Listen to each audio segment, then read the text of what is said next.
काम करूं, फिर मैं आगे स्टार्ट करूं।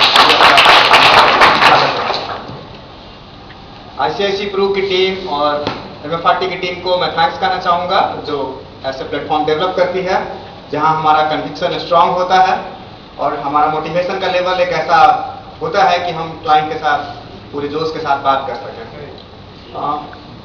हम जब किसी इन्वेस्टर का पैसा लगाते हैं म्यूचुअल फंड इंडस्ट्री में, तो सर एक परमिशन चाहते हैं कि थोड़ा म्यूचुअल फंड से अलग जाके इक्विटी या डेरिवेटिव पे बात करने की इजाजत दी जाए।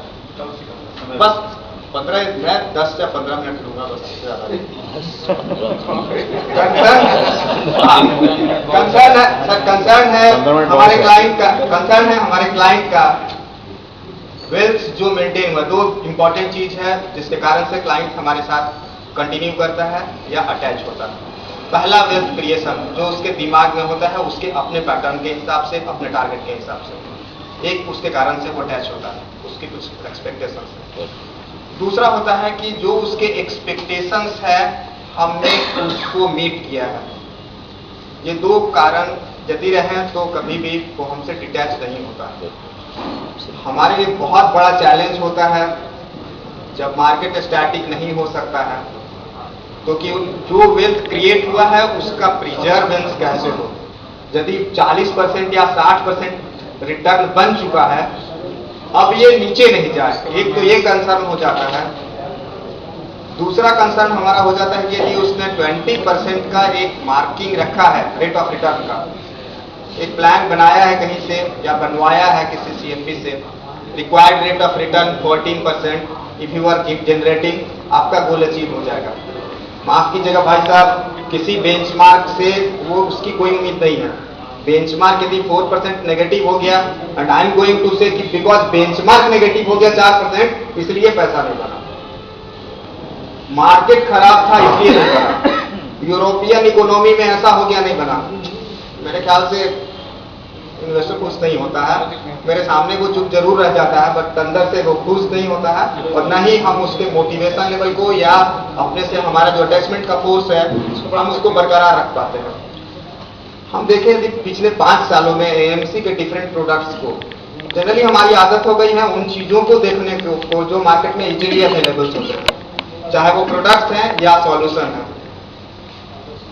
कभी STP आता है, कभी उसके साथ जुड़ के SIP आ जाता है, SIP इंश्योर आ जाता है, स्विंग आ जाता है, कभी स्विंग STP आ जाता है, कभी अमेरिका का पावर SIP आ जाता है, हाँ, या फ्लेक्सी STP आ जाता है। हम लोग को समझना पड़ेगा कि आखिर ऐसा आता क्यों है, बिकॉज वो वोलेटिलिटी से मिनिमम अफेक्ट हो, इसके कारण से। म्यूचुअल फंड में जो दो इंपॉर्टेंट चीजें हैं बड़े आसानी से नहीं हो सकती है। एक हेजिंग, यदि इस मार्केट में, इस फिनेंशियल मार्केट में इतने सारे फिनेंशियल इंस्ट्रूमेंट और इतने सारे फिनेंशियल प्रोसेस हैं कि up to certain limit we can lock our profit today. We can lock our profit today. Means the moment you buy, if you are knowing that I have to book 20% profit, you can book. Doesn't matter where the market is going, whether upward or downward. This is possible, and this is possible in Indian market. मैं एक बात बता दूं कि मैं cross geography हमारे client हैं, कुछ न्यूयॉर्क में, कुछ दुबई में, न्यूजीलैंड में, दूसरे जगहों पे भी हैं। बड़े कॉर्पोरेट्स के क्लाइंट हैं, कुछ बैंगलोर में मेरे क्लाइंट्स हैं, बड़े कॉर्पोरेट्स जैसे इन्फोसिस के कुछ क्लाइंट्स हैं।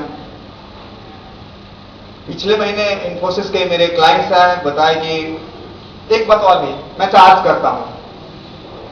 मैं समझाता हूं क्लाइंट को कि एक होम्योपैथिक डॉक्टर होता है जो कभी भी आपसे चार्ज नहीं करता है, दवाई का नाम लिख देता है, आप जाते हैं, बाई कर लेते हैं, आप भी खुश होते हैं, वो भी खुश होता है। जितना कम है अपने पर वो हम आप बेहतर जानते हैं। मैं फीस नहीं लेता, बोलिए फीस नहीं, हाँ फीस नहीं लेता। मैं बोला एक दूसरा डॉक्टर होता है जो जिसके यहाँ नंबर लगाने के लिए आपको पैरवी की जरूरत पड़ती है। फी की बात छोड़ दीजिए, फी की बात छोड़ दीजिए, आपको पैरवी करनी पड़ती है कि डॉक्टर साहब जाएं तो जरा पहले देख लें क्यों में ना आए, नंबर लग जाए या नंबर लग जाए।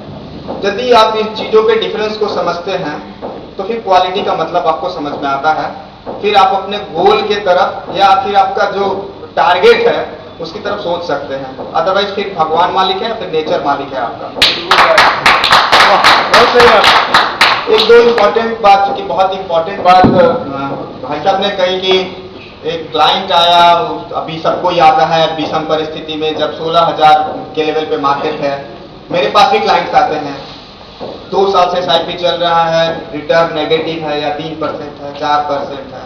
मैं क्या समझाता हूँ वो मैं आपसे एक बार शेयर करना चाहता हूँ। यदि आपका कुछ अच्छा आइडिया होगा तो शायद मैं इम्प्लीमेंट करूंगा। मैं एक बात पूछता हूँ कि आप अपने 2 साल के बच्चे पे जब इन्वेस्ट करना शुरू किए, 5 साल का हो गया, 10 साल का हो गया, 12 साल का हो गया, आपके इन्वेस्टमेंट कंटिन्यूड है, 15 साल का हो गया, आपके इन्वेस्टमेंट कंटिन्यूड है। कई बार बीमार पड़ा, तबीयत इतनी खराब हुई कि लगेगा बचेगा नहीं। आपने अपने एडुकेशन, उसके एडुकेशन को नहीं रोका, कहीं भी उसकी कसर नहीं छोड़ी, उसके कहीं कोई नखड़े को नहीं कंप्रोमाइज किया, लगातार लगाते रहे, क्योंकि आपको मालूम था कि एक बच्चे के कमाने की उम्र 18 साल होती है।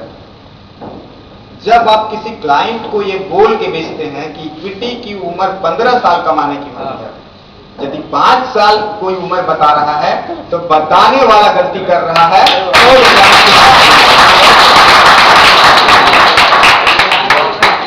यदि किसी ने बताया है कि 18 वर्ष की उम्र में बच्चा एडल्ट होता है और फिर उससे सोचना चाहिए कि वो क्या कमाई करेगा, कैसा करेगा। इक्विटी के साथ 18 वर्ष पूरे वर्ल्ड में कोई बता दे मेरे को कि उसका रिटर्न बाकी दूसरे एसेट क्लास से कैसा है। तो एक मैं ये समझाता हूँ, ऐसे ही पेड़ का उदाहरण देके मैं समझाता हूँ। जब कोई सीप को तोड़ना चाहता है, बहुत ही कम सीप हमने मार्केट में देखे हैं जो 5 साल, 7 साल, 10 साल तक चल रहा होता है। अक्सर एक कंप्लेन आती है मेरे पास, भैया 2 साल हो गया, रिटर्न ठीक नहीं लग रहा है, मार्केट में देख रहा हूँ टीवी चैनल से, CNBC से वो आ रहा है, विदेश से वो आ रहा है। टाइम हो जाए तो मेरे को करेंगे। SIP ब्रेक करने की जब बात आती है तो मैं उनसे समझाता हूँ, एक उदाहरण देता हूँ। भाई साहब, आम का एक गुठली है,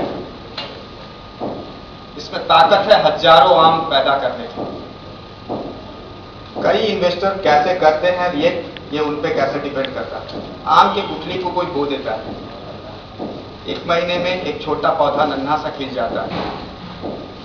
एक क्या उसको जरूरत पड़ती है दातून की,